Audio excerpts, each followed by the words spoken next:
Turning to the Middle East, U.S. President Barack Obama says U.S. counterterrorism operations in Yemen continue despite last week's resignation of President Rabbuh Mansour Hadi amid pressure from Shi'ite Houthi militiamen who overran the presidential palace last week. Meanwhile, a U.S. drone strike in eastern Yemen has killed 3 suspected al-Qaida militants on Monday as Yemenis protested on the streets of Sanaa. Thousands of Yemenis took to the streets in demonstrations against the Houthi group that dominates the country just days after the President Rabbuh Mansour Hadi's resignation left the country in political limbo. Talks aimed at ending Yemen's political crisis faltered on Sunday when 3 of the country's main political parties quit negotiations with the Iranian-backed Shi'ite Houthi group, raising the prospect of growing chaos.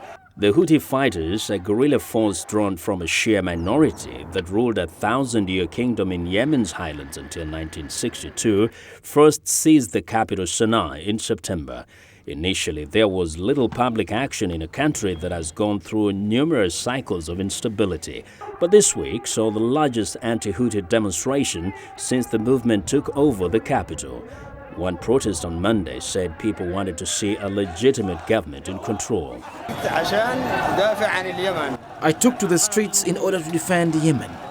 We want legitimacy and a real national state for all Yemenis without any distinction. Many Sanaa residents have complained as fighters have set up checkpoints, taken over government ministries, and spray-painted their green and red Iranian-inspired "Death to America, Death to Israel" slogans on mosques and on the wall around the old city. In a sign the Houthis might be losing patience, witnesses said they broke up a small protest outside Sanaa University on Sunday, firing shots in the air and arresting 8 protesters.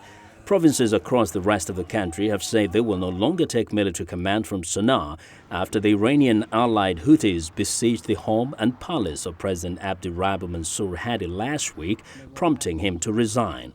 The political vacuum showed no sign of easing on Sunday as Parliament indefinitely postponed its session to approve or reject Hadi's resignation as backroom political dealings carried on to negotiate a way out of the crisis. Now, for the situation in Yemen, we are joined on the phone from Sanaa by journalist Zaid al-Alaya'a.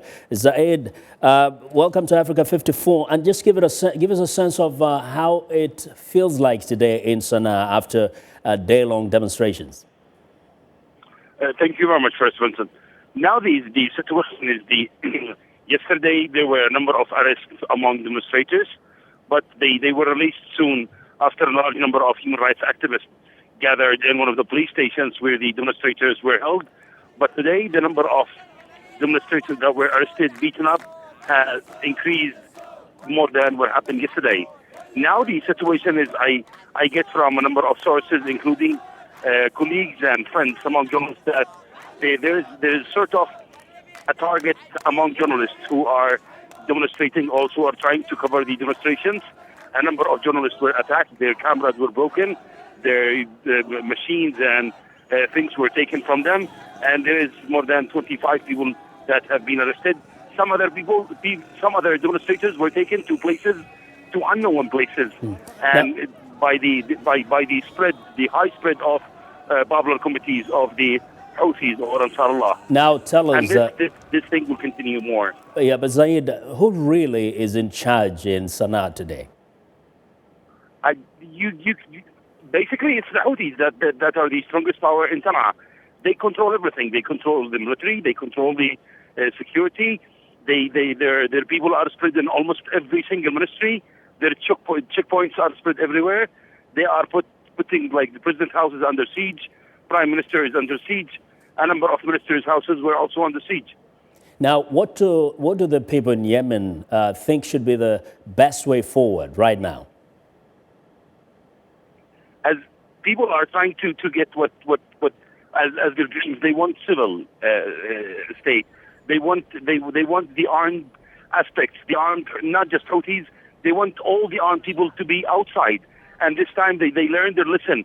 They don't want one single party to dominate their demonstrations. They have learned from their lesson in 2011 when the Islamists had taken power and control everything in the Chin Square and in the places where the sit-in were held in 2011.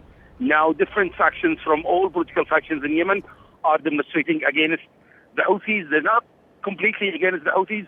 They're completely against the armed militia. They're protesting against the control of one single party over Yemen.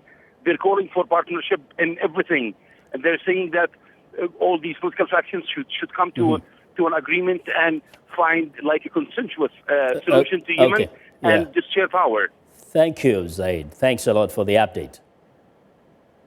Thank you for having me. Well, that journalist Zaid al-Alaya'a updating us on the latest over the phone from Sanaa in Yemen.